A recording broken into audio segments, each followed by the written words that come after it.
I'm Simmons Chase, the publisher and editor of Synthetic.com, a digital media site covering the emerging biological revolution happening in the field of synthetic biology. All opinions expressed in this interview are personal opinions. You should not treat any part of this interview as investment advice. All information and facts are subject to change, and you should not rely on the opinions and facts in this interview to make investment decisions. I'm pleased to welcome Jo Bhakdi, the CEO of Quantgene.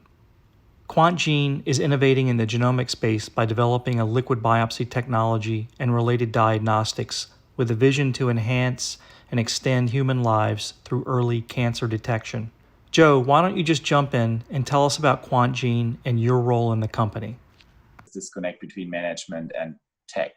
It's like a space that's inherently not tech-driven from a financial markets perspective, where people assume it's all about getting your insurance reimbursement and doing some lobbying, and you need lawyers as CEOs or someone. And I think it's an enormous mistake, because what we see is that this space is transitioning into a pure technology play. That the entire logic of technology companies is now also applying to biotechnology. And with that, I mean, if you have superior technology, you will win. And that is not how most analysts actually view it. They still think, no, it's about the deals and it's about, the reimbursement, and that's it. And I think we are in this transition where this is not true anymore. If you have superior technology, you will win, because you have self-payer markets and you have all kinds of things going on. So the way I would describe that is we're moving from a world of tangible assets to intangibles.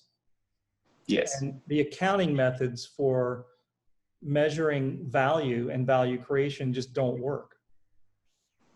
When you have non-mean reverting data sets and increasing returns to scale, combined with open financial markets, it's just amazing what can happen. Yeah, it is. Actually, if you study the history of innovation, I'm sure you do, and you like that stuff, you see that it's not the first time this happens. It's just the first time it happened to medicine and biotech.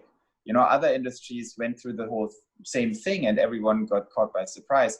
At the second where you turn an industry into a software business and data business, which happens to biotech now, it's what we do is 95% software and data. You have some chemistry and you have to develop assays. You have to understand the laboratory technology, but in the end, most of that is transitioning into software and data. Then you are innovating at the speed of electrons, right? That's exactly what software is. If you're smarter and you have a better architecture, you get this relationship between, oh, you raised 2 billion and you only raised 13 million, therefore you will lose, is just absolutely untrue in software, as we have seen now hundreds of times. Yeah. And I think what happens in biotechnology, we see the same thing happening. And this is something, still a lot of people don't get. I talked to Randy Scott, for example, for 2 hours or something. He was very friendly, but also slightly competitive. And he told me, the problem with Quantgene is, I really like your take and what you guys are doing, but you have to understand this industry, there are two categories, the haves and the have-nots. And the haves are people with more than $100 million. And if you don't have more than $100 million, you just can't win. And I said, Randy, I'm not sure. I'm sure we'll get 100 million eventually, but I don't think that's the driver here. Wow. And he just said, good luck. And he is a very smart guy. He's very successful. He's the founder of Genomic Health, of Invitae. It's not that he's dumb or anything. He's very successful, but I think he is an old school biotech diagnostics guy. And I think they're in for a surprise. That's what I think. Well, I was being interviewed on a podcast several months ago, and I was describing what is probably the closest thing to the Soviet Union in the United States today. Now, I have some context for that because I did oil and gas finance in the 90s in Russia. So I was there right after the collapse. I was a kid, learned a lot. But that sounds very, sounds exciting and a little dangerous, but yeah. Well, going to a doctor's office today is probably the closest thing to being in the Soviet Union. Yeah. And I'm sure you know what I mean. You spend hours to go into an analog system that uses fax machines. But because it's very, the analogy you're drawing here is very deep, because on the surface it looks like the Soviet Union, but below the surface it is the Soviet Union. That's why it looks like it. And there's a very simple word to describe it. It's called central planning. The nature, the core quality of socialism is central planning, that people in the center plan everything economically. And that is just a very dumb idea. And that is exactly what's happening. If you're a patient and you need something and your doctor knows what you might need, how we keep you safe, neither one of you has any say in anything. There's a third party, which is the insurance or the government, who makes the decisions what you need, what's best for you, what price should be paid. It's full on central planning. And that leads to all, the downstream effects of the Soviet Union. Well, let's just look at the data part of it. Once or twice a year, you spend a half a day and expose yourself to whatever contagion is in an clinical office setting, and you fill out endless forms, and you're getting how many bits of data are going to come out of that? 20 or 30. That's it. And then a doctor, or maybe even someone below the doctor, is going to tell you what that means based on a chart they memorized from Prevention Magazine or read on the internet. But we all know that there's megabytes of data coming out of my body every day. Actually, if we do a deep sequencing run on your blood sample, we get roughly, between 20 and 100 gigabytes out of it. So that's right. Raw sequencing data, so you have to collapse, but it's information. Like, the information is then being used to collapse it down to the actual variants. But that's just one example. I think you're totally right. Yes, that's my paradigm that I work towards is, right now there's a patient and there's a doctor, and here's medicine in between. It's an intelligence problem. You take some data points in from the patient, and the doctor uses his local intelligence, like his brain, to interpret your data points. And when you quantify that, it's like, mostly it's like 10 data points you give him, and then he uses his local knowledge to do something. In a world where you shouldn't have 10, you should have 10 million, right? Because that's actually what we could, a day that we could get from you. And then we shouldn't match this data set not with his local knowledge. We should run it in real time against global medical knowledge, against all knowledge that's there, which is not even hard. I mean, there are 3 databases you connect, and then you have 25 million publications. All you need is a little AI to run your profile against them. And right. Plus real world data in your chart. How about that? Wouldn't that be innovative? and again, it's a two-sided equation. You're absolutely right. And it's two-sided. You need real-time data on you, and you need real-time knowledge on the other side. Because if I have your data, and there's a new study in South Sweden, right, that comes out yesterday, that says, oh, you actually should stop taking that medication. It's kind of important that you know that study exists. And if you wait for your doctor to learn that, you are 5 years delayed, because when does he actually read that study? So on both sides, you have a real-time problem. You need real-time patient data, and you need real-time scientific insight from the scientific community and medical community. So that's how we view it. We want to have real-time on both sides, and then you have true real-time medical intelligence. So I was meeting with a potential investor, and I was describing how I look at medicine as for investment, and I was describing non-mean reverting data sets, whatnot. And I said, look, you go to the doctor, and the doctor's problem is deterministic. It's like, how quickly and efficiently can I determine the billing code schedule through the billing code lens? But I have a probabilistic problem. Exactly. I know that stage 1 pancreatic cancer is detectable in my blood. And you, with the deterministic problem, make a lot of money, and you're counting on me showing up at stage 4 with a pain in my side. This is insanity. Yeah. Insanity. And it's okay. You might know it's a little personal for me. I went to my father's funeral when I was 13. He died of leukemia. And I know that in my blood are a lot of answers. And I want Yes. them now. Okay. I have 4 Yes. kids. I don't want them to go to a funeral because a doctor thought that waiting for stage 4 to become clinical was the best way to go. Yes. And that's Yeah, your business absolutely. model.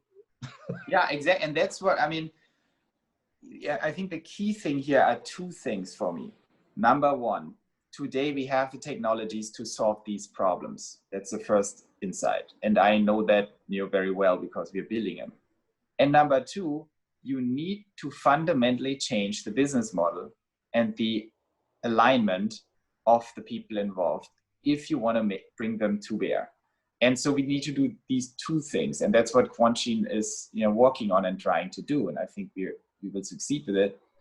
We need to build a model that aligns my interest as a CEO or my investors or as the company to your interest as a patient. And then we need to go full on technology. Because if you leave out one of them, you're going to lose. If you don't use technology, of course, you're going to lose. But you also have to align your business model. And that's the fee-for-service model, or the insurance dependency destroys any ability to innovate because you are not incentivized to do it anymore. And if you do fee-for-service, exactly, I don't even want to, I want to wait until you're very sick and then I give you all the things. And if more people are sick, it's better for me. That's exactly how healthcare works right now. No one has an interest in preventing cancer or preventing diabetes just from a business model perspective, because how do you make money if people are not sick? You're making your chemo drugs, you're making your dialysis machines, all that stuff that makes you money. You need people to be sick.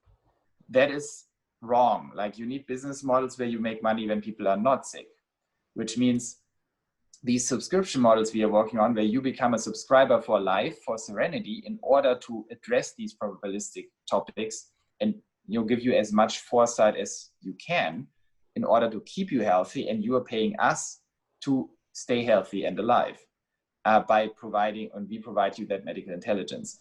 That is a nicely and clean designed business model that is good for the company and it's good for patients, and it completely aligns the interests. And our central KPI as a company will be the average life years gain for members. So if you're a member of Serenity, here's how much longer you live in average. That is how we design the company from an economics perspective. And I think, a lot of biotech investors say, whatever, like, I'm not interested in that. Like, just do your tech and sell it to Roche and, make me happy. They really don't listen to these things, but I am 1,000,000% convinced the centerpiece of success, of long-term success, is you need to get a business model where you have full alignment between how you make money and how patients live longer and healthier lives. If that's not 100% connected, you have a problem. And by saying our mission is a decade within a decade to extend average human lifespan by 10 years within 10 years, of course, average member lifespan, that's the idea. Then you have a business model that is fully aligned. And even if you were much larger and public, I would always revert back to, here's our central key performance indicator. Do our members in average live longer and healthier? And can we statistically prove it? Mm-hmm. We take a member cohort. Does this cohort in average live longer than the comparable cohort, same socioeconomic background? Yes or no? And I think that is the most powerful message you could have as a company. And it's not even, the funny thing is, it sounds super abstract. It's not even hard to get there. If you have 10,000 members, this number can be very easily determined. All you need to do is you put them into age buckets and say, okay, our 70 to 80-year-old members, how many died? So the KPI, my chief medical officer always says, I'm saying it slightly wrong, because she says, technically, you're not proving they live longer. Technically, you prove they die less. Because you would say in that cohort, our 70 to 80-year-olds, 1% died, and in the average comparison cohort, 3% died. That's all you need to show. So I'm just curious, for each cohort, how many do you need, do you think, to get statistical significance? Well, that's, it's always surprisingly difficult to scientifically answer these questions. But what I also see is like most people, depends who you talk to, right? On a marketing level, not a lot. That's more like, it's much more. 300. And you don't, yeah, exactly. You need 10 probably. You just say, look, we had 10 and one died, and the other, they have 20% or something. So because we used to be very scientific and had all these statisticians, and then I started talking to investors and everyone, and they just don't get it. So I got a little less OCD about these questions, because there are many. It always depends what's your comparison cohort, and how many people actually die. So I would have to look into the actual mortality rates for each cohort, and then you have to determine it by mortality rate per cohort. So if you have 20-year-olds, you need a lot of people for statistical significance because no one dies. Right. If you have 90-year-olds, you probably need 10 because so I think, statistical significance will be just a function of how many incidences you have per 1,000 or per 100,000. Who are you attracting as customers? What are they? What demographic? Is it trend older, younger? Right now, it clearly skews a little younger. We are very early in commercialization, and now we were hit by COVID, which made us build a very cool thing that, again, some investors think it's a distraction. Some are very excited about it. So we have America's fastest high precision COVID test, which we are rolling out. So we basically deployed the Serenity Cloud engine into the PCR context of COVID, and we have same day turnarounds for PCR tests now, and we can do that at scale. So, and that was a total surprise. We were in the middle of commercialization. We were expecting to, okay, let's do a beta run of our genetics product. Liquid biopsy is coming up soon. And we expected, try to sell 10 genetics tests the first month and then 15 this next month to learn what's happening and fine tune the marketing. And then this COVID thing happened. We basically applied the cloud system, and we have $1 million in revenue after 3 weeks. So it's kind of a interesting. That's impressive.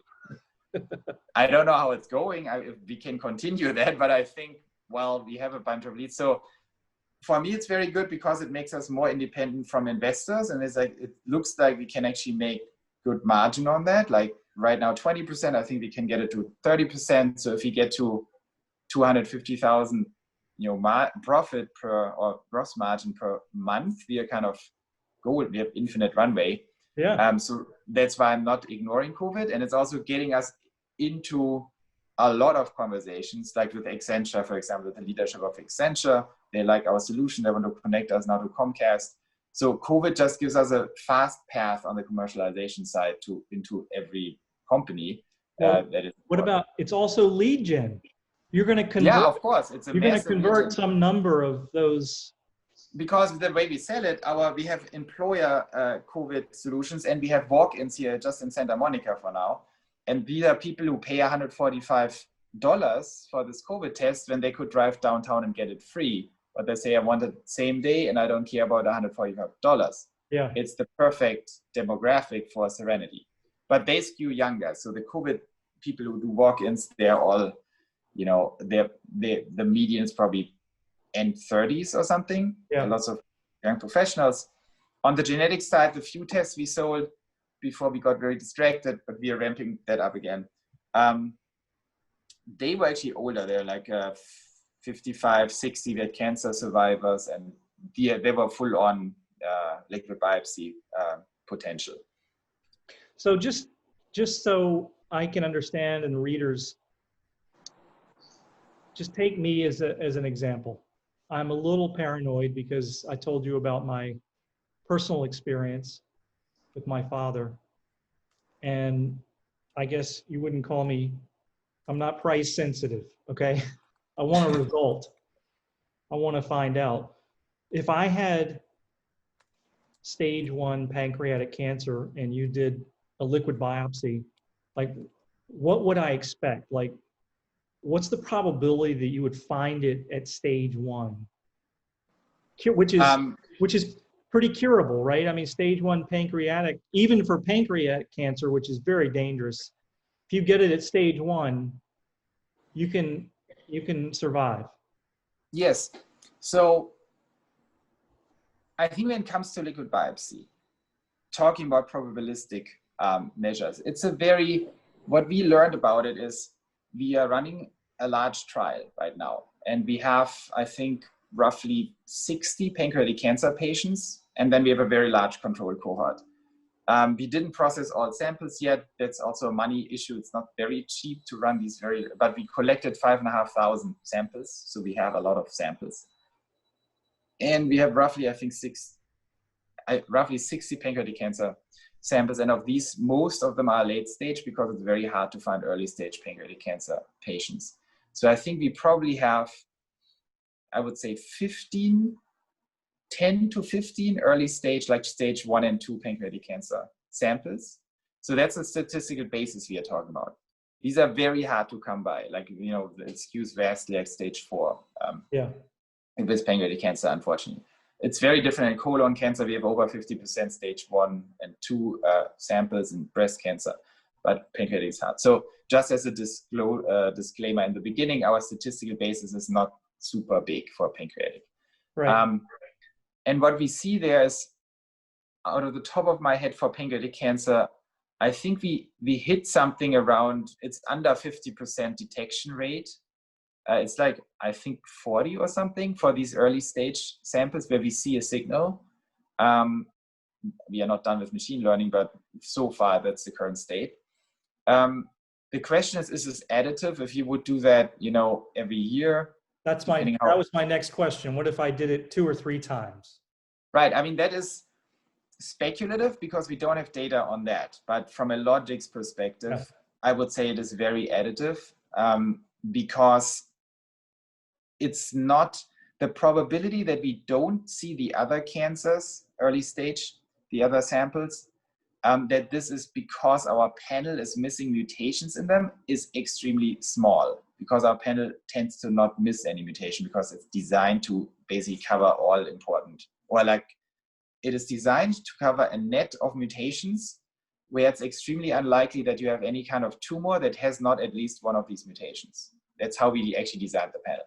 Right. So I think the reason we don't detect like 60% or something of them is not that they don't have the mutations. It is because the amount of cell-free DNA is too small, or it slipped through the cracks, right? Because you always lose, we are very clear about that.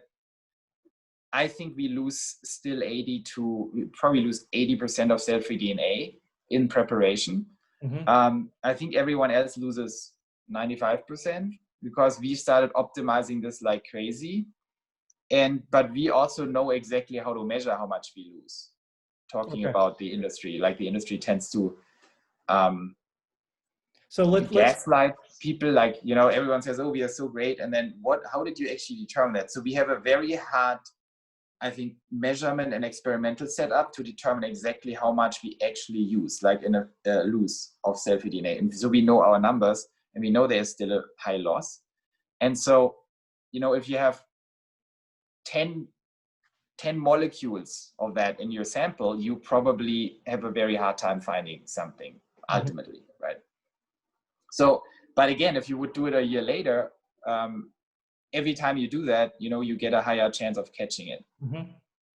Now, cell-free, meaning this is a DNA fragment just free floating. Yes, exactly. So when liquid biopsy started, people were very focused on circulating tumor cells. I was always not bullish on that. I said, well, to have a circulating tumor cell, the tumor needs to be pretty significant. It needs to be already entering the bloodstream. It needs to be stable enough that it can shed these cells. And you have to have enough cells in your bloodstream, meaning many thousands, to actually capture one in a tube. If you have thousands of circulating tumor cells, fully functional tumor cells, I don't think that's a good thing. I don't think that's early stage. So cell-free DNA is the DNA that is shed into the blood by cells that were killed or died, apoptotic cells or cells that got killed by the immune system. And that happens very much earlier than circulating tumor cells, and in much greater numbers, because a stage 1 tumor has an estimated 100 million to 200 million cells. And tumor cells are inherently unstable. So you have a certain turnover of these cells, which is significant. No one knows the exact number, but it's probably 10% a day or something. And then if you distribute that over time, 24 hours, there's a certain digestion rate of the cell-free DNA in the blood. It has a half-life of about an hour. So every hour it gets chopped in half, kind of the amount of cell-free DNA once it's in the blood by DNAs. So if you do all that math, it's very clear that you have a significant amount of cell-free DNA in the blood, even at stage 1. But significant still means, can mean 10 copies or something in a sample. Okay, so this is, what size? Is this like 100 nanometers or smaller? Oh, the actual size I can't tell you in meters, but like a viral fragment might be 100 nanometers, right? A virus. Yeah, you got me there. I'm not good in meters and these things, but I can tell you in nucleotides, the median fragment that we see has roughly 140 nucleotides. So you break up the entire DNA, these 23 chromosomes, 3.3 billion nucleotides, into fragments of 140 median length. And normally, that's tiny. It's extremely tiny, and that's the big challenge also with primers and everything, right? So if you have 10 copies of that stuff, you are basically lost, because you have 10 copies, you're losing 8 by just extracting it and doing library preparation. But then you have 2 copies, and these copies, your primers need to fit on these copies, and your primers are 30 to 40 nucleotides long. So what are the odds if you have a 140 fragment that a primer of 35 fits on it and is not outside the fit, right? Because you have the DNA, you design the primer, and then you randomly chop up the DNA into these fragments. So you need significantly more fragments in order to have one where the primer sits on. And, these were all these little things where I think, invested a lot of focus and brains to optimize that. But we are also very honest about how much we lose and how many fragments we actually need to capture one. That's why it always drives me mad when I see the other guys like, oh yeah, we captured them all. It's like, really? And then you look at how they do it. They didn't even optimize the extraction. They never run an experiment, how much they lose. And then they use, 2 primer chemistries where you basically have a strand of DNA and they're amplified with 2 primers. And if you use 2 primers, you can do the math. If you have 2 primers that have to fit on that strand in order to amplify it, and each primer is 35 nucleotides long in average. Okay, so you need a strand of 70. You have to hit it 70 long. Mm-hmm. And then they need to sit around your region. So basically they're designed, oh yeah, it's 140. We need a fragment that is 140 long. And I really heard dumb things like that at ASCO from liquid biopsy companies, like, well, that's not a problem. The median is 140 long. We need 140 perfect match. It's like, guys, this is not how it works. If you need a fixed 140 sequence to amplify it, and then you chop the DNA randomly into 140 segments, what are the odds that you randomly cut it exactly the way your stupid primers need it? So it's not smart. And so what we design is a single primer chemistry where you only need 1 primer, and the other is ligation chemistry where the other primer automatically ligates to the 5' end of the fragment. So it doesn't sit on it, it sits next to it. It just ligates here. The disadvantage is that only has a 30% ligation efficiency. So when you do this ligation, only 30% of fragments ligate and 70% you lose. Whereas double primer has an 80% efficiency. But the problem is if you have the double primer and they need to sit on these fragments and you chop it randomly up into 140 fragments, you're losing, I don't even know, 95% of all fragments because they just don't fit. Right. And so you have to, talking about probabilistic topics, I mean, this is all stuff you have to consider. And it's incredibly hard to run real technical tests on that. And I can guarantee you no one did that. You would basically have to design this chemistry, compare these chemistries, take a DNA, chop it up randomly to a certain level, and then run these experiments to see what actually converts better here. And that definitely no one did that. Not even us did that. Not even we did that. And so I think the challenge in liquid biopsy is that it's technically very challenging, and that most, I would say the entire industry, tends to skip over the technical part and skips right into cancer detection. As I say, like, oh, let's just run trials and see if you detect cancer, without diligently designing these things and optimizing them.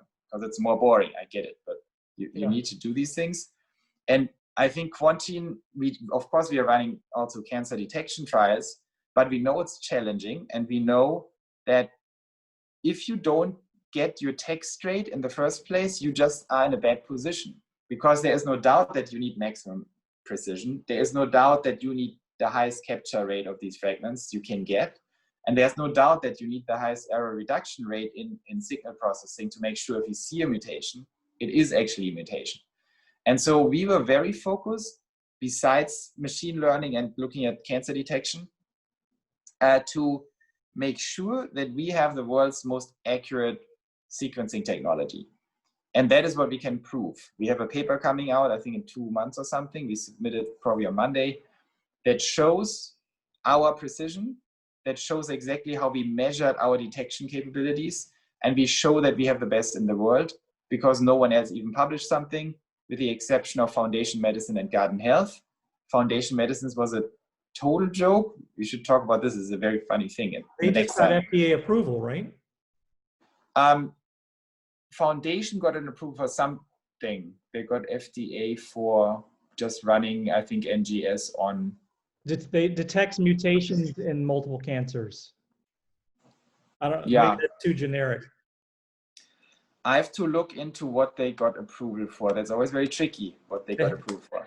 The headline is Foundation Medicine wins FDA approval for liquid biopsy able to detect mutations in multiple cancers. Yes. Which is not a very big deal, because Natera would also get this. I mean, so there, that's for companion diagnostics, it sounds like. Yeah, that's what let me just look this up. It's not pure liquid biopsy. It's all right, they throw all these great things into the headline.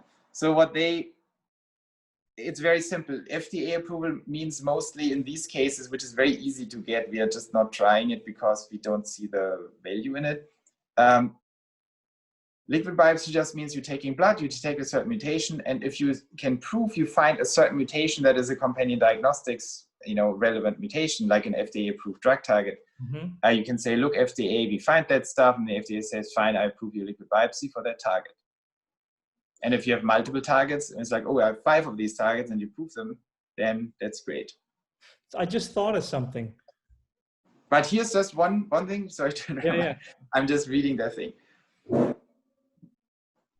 Everything is like always very deceptive in this beautiful industry. So they say FDA approval includes companion diagnostics claims for Rubraca. That's like probably 1 or 2 targets. So the headline says, FDA approves Foundation Medicine's Foundation 1 Liquid CDx, a comprehensive pan-tumor liquid biopsy test with multiple companion diagnostic indications for patients with advanced cancer. So it's super deceptive, because you think the FDA just approved a comprehensive pan-tumor liquid biopsy test.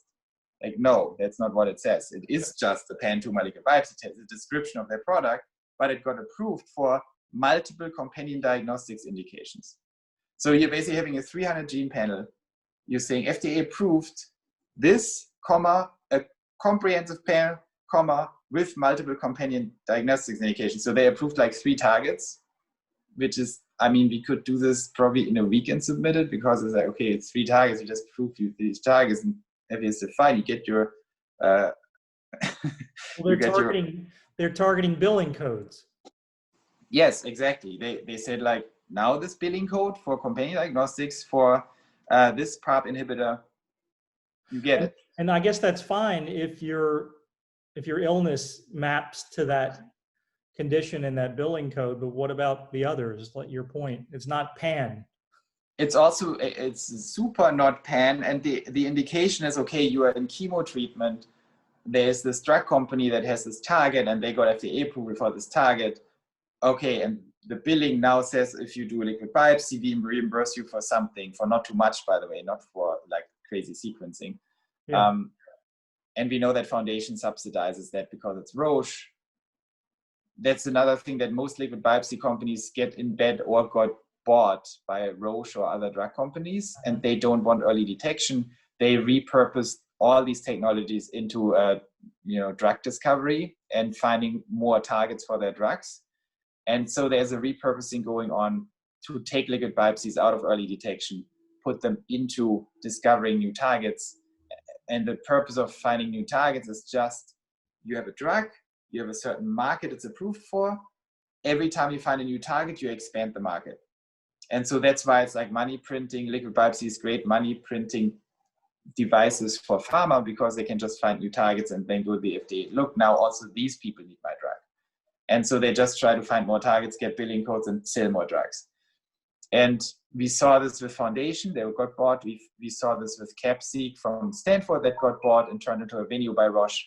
So Roche buys them all up, repurposes them for companion diagnostics, and expanding their drug markets, which is very depressing if you want to do early detection and recurrence detection.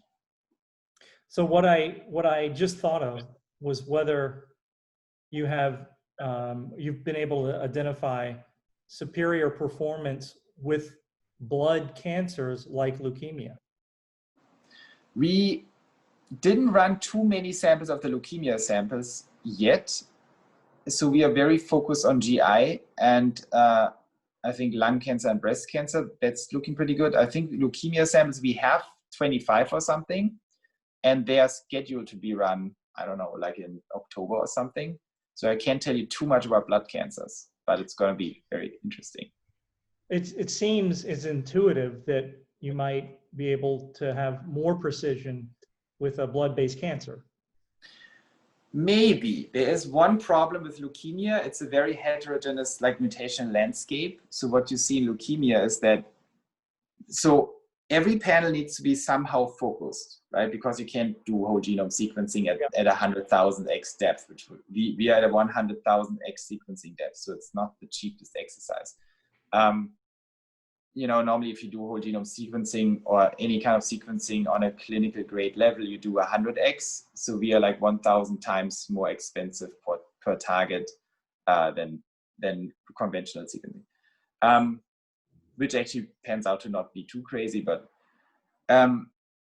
so the problem is, if you want to detect cancer, right, it's so much harder than just doing companion diagnostics. You don't know what mutation you're looking for, because you have to look for any combination of mutations that help you to intercept any tumor type. And since they can be very heterogeneous, like for example, pancreatic cancer is very concentrated. You have 7 KRAS mutations that are present in 90% of pancreatic cancers. But in leukemia, what we see, if you take the top 500, top 500 mutations that occur in leukemia, you only capture 20% of leukemia samples. So it's personalized cancer. Yes, and it's because it's white blood cells, and they tend to be through clonal mutations and all kinds of things. They tend to be very heterogeneous and very agile in how they design their DNA, and that makes it tricky. So you're right, we should have much more DNA, tumor DNA in the blood, but it's much harder to determine what mutations are on these, to make sure you are intercepting the right mutations. So we have to see how it pans out. I think that's also the reason why leukemia, funnily enough, is no liquid biopsy company tries to do leukemia. To just give you an example, we were able to, I think, capture 20% of all patients with leukemia with roughly 100 mutations. So that's how we think about it. If we take all these patients and look at their sequenced tissue, in this case blood, the cancer mutations that we find, if you take the top 100 or the 100 mutations that capture the most patients in total, you only get 20% of patients, which is an indicator. So in pancreatic cancer, if you take the top 7 mutations, you capture 90% of the patients. That's an important thing. Quantgene was basically founded on that way of thinking. What is the minimum number of mutations you need to find the maximum number of patients, which is kind of a representation of the heterogeneity of the mutational profiles. So if you imagine, I don't know, you look for bad guys in a crowd and you have a certain, profile of different types of bad guys. different types of terrorists or something. Yeah. And you see, okay, this one terrorist group, they are stupid. They always wear these red shirts or something. And like, okay, fine. That's like, you know, if I pick out if I look for the red shirts and would capture all the red shirts, I would find all the terrorists. And the other group is like, okay, we have 10 different symbols and we have to wear at least one of these symbols. So you have to look for all 10 in order to capture them all. And then you have a third group that, you know, might have 20 symbols, but then also half of them don't even wear any of them. And then, you know, it's getting more complicated. So how would you go about thinking how to attack that problem? Is it, obviously it's uneconomic, and you're saying not even viable given current technology. There's a dollar, and then there's a technology. Maybe the technology and the dollars in the future will get there. Yes. So that leads us into kind of a paradigm shift that also Quantgene applies. And this paradigm shift is going away from like very like atomistic thinking into like where we say, okay, I have an exact thesis. I know, okay, this is my biomarker. I do that study and show that it works or it doesn't. That is the old school diagnostics thinking. And what we are doing on that side is still, it's more advanced, but it's still related to this thinking. And then you can make a leap and say, well, at some point, our technologies become so powerful that it becomes obvious, intuitively, quantitatively obvious, that we don't even need to know these answers. We just have so much data that we collect and we know what to do with this data, that we have a very high confidence that over time we will see patterns that are sufficient to find these guys. So the big paradigm shift here is, you know, if you have, let's say you have a single protein you're looking for, that paradigm on that single protein would not work, right? You can't say I take a random protein from your blood and I basically detect all diseases over time by just tracking that protein. That's pretty guaranteed to fail because the signal is not there. But if you had a technology that takes all your proteins, which is not possible, but if you had one, and all your lipids and maybe all your genomics, you don't have to worry anymore because all diseases will be represented somehow in these patterns. And what we think is we are now in a point in time where this point has been reached. We have so comprehensively powerful technologies, liquid biopsies in conjunction with hereditary, in conjunction with maybe more signals like some basic blood tests, that you can have a very high confidence that over time, that the signal of all kinds of diseases is in there, including leukemia, of course, and that it's just a question of how much of this data do you need to aggregate to find that signal. But that's a different business approach and a different scientific approach than old school diagnostics, because you can't prove that sufficiently in a clinical trial. You have to start deploying the product with something where you can prove it, and then over time collect more data and then capture the rest. So it's fast iteration and big data. Yes. And I imagine a significant part of your budget goes to recurring revenue technology companies processing your data. Yes. Well, yes. I mean, it's in the cloud, Amazon, right? Like I mean, Amazon Cloud, well, it's not a significant share because it's comparatively cheap, but we definitely pay these guys. But it's like from a business perspective, from a business strategy perspective, it is a very different strategy, right? Because in the past, people were thinking in a siloed, atomistic way about diagnostics. You either prove that specific biomarker or combination of biomarkers, or you don't. If you prove it, you get money and deploy it. So here we are in a new world where we basically can build companies like Quantgene that capture all these things over time, but can only prove some of the things initially. And that's what investors have to understand. That if capital markets would wait, now I sound like ARK Invest or something, but if you have to understand there's a new also investment paradigm. You cannot wait for companies to prove certain things. You have to basically understand on a first principle level, well, if they prove other things, they basically prove that they can do something in the future. Because if you have this big data intake and you have your analytics and you have a business model that brings you in customers, there is just no way you are not going to figure that out. Yeah. And if you're an investor and you wait until they figure it out, you're on the Tesla problem, right? You're buying Tesla at $5,000 per share because you waited for all the proof. And you thought all the way they are all crazy and irrational. But it's not true. It's a different paradigm. You have to understand the first principle when it occurs and when the first principle is proven, not when the outcome is proven. And I think that's very hard for some biotech investors to understand because they're very old school. Tech investors totally get it. If you're a big data investor, you're not going to wait for Facebook to have 1 billion users. You say like, well, it's clear to me when they have 10 million that they get to 1 billion because now it can't be stopped. The accounting methods that look at fixed assets and have a method for calculating or measuring investment in R&D don't work. Yes. R&D is now a period cost.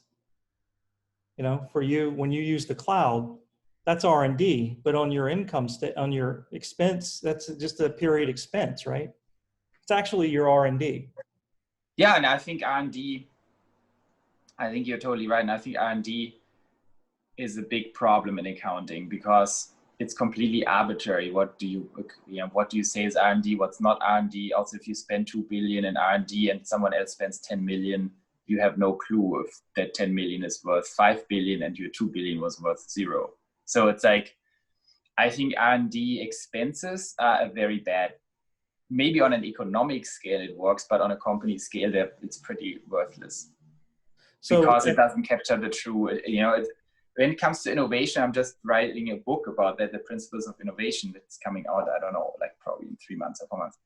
And there are so many mistakes being committed by investors. That's also why I love ARK Invest, because they introduce this whole new way of thinking and then they just beat everyone. And, for a normal person who knows a little bit about innovation, it should have been obvious.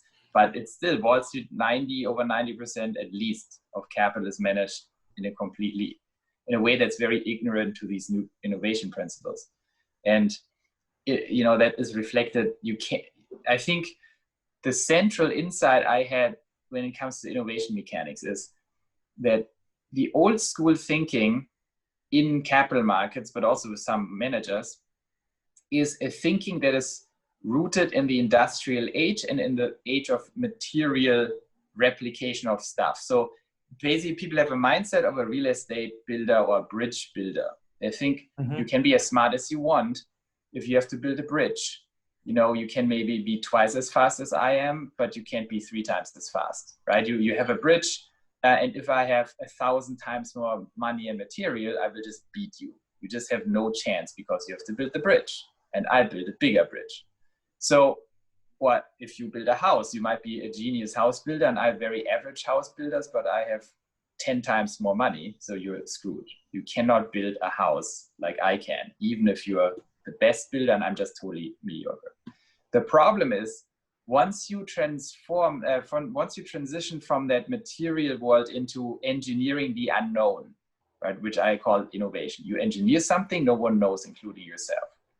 You are entering this vast space of opportunity and failure, where the advantages, the delta in advantages between someone who's really good and really bad change from, oh, you can be 2 or 3 or 4 times better as a surgeon or a house constructor, to, oh, you can be 10,000, 100,000 or 1,000,000 times better when it comes to what you do in your mind and how you organize innovation.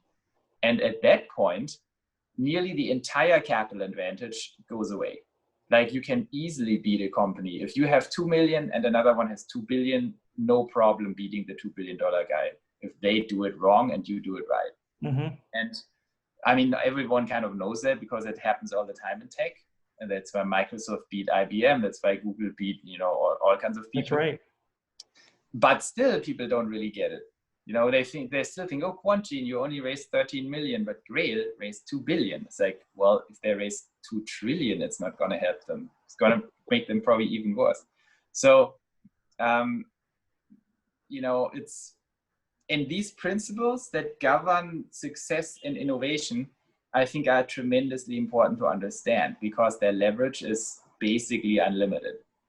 If you do it wrong, you can have endless amounts of money. It's not going to help you.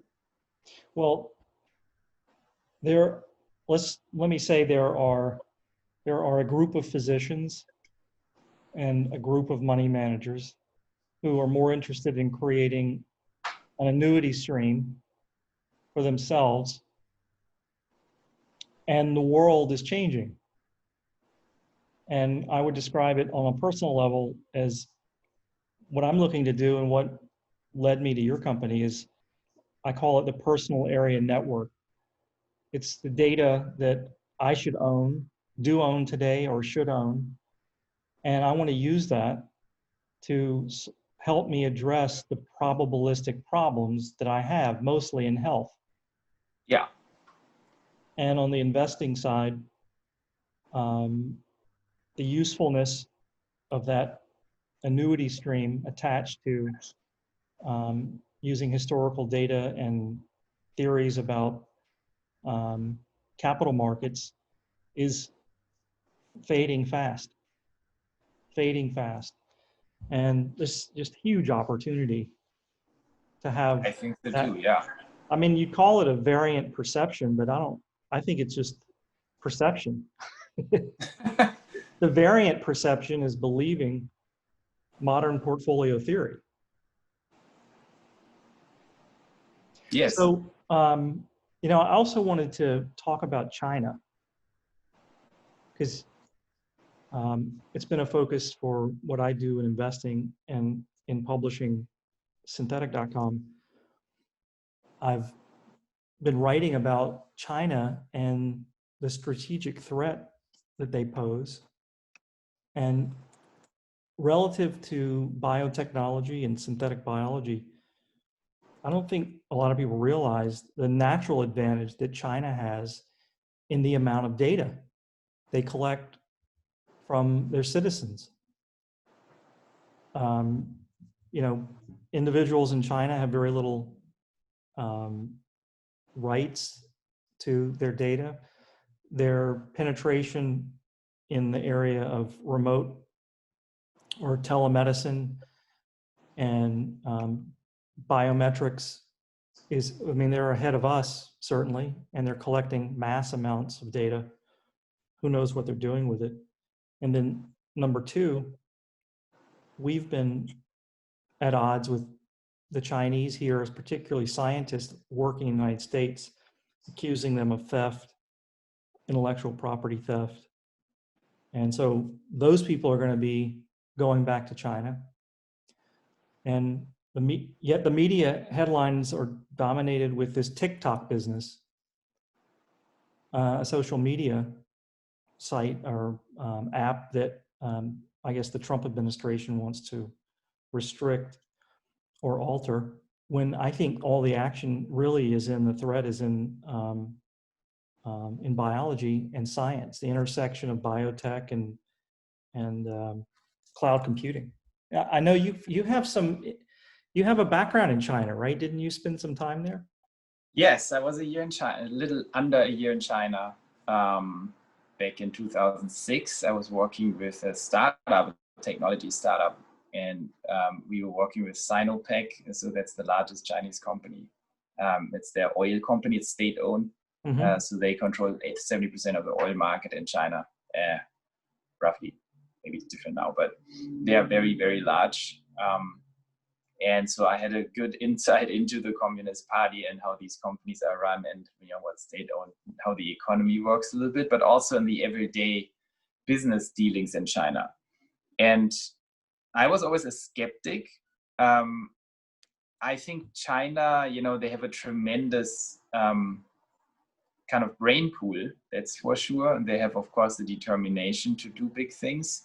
They're also pretty ruthless, so they don't have all these constraints we have here, especially in biology and data.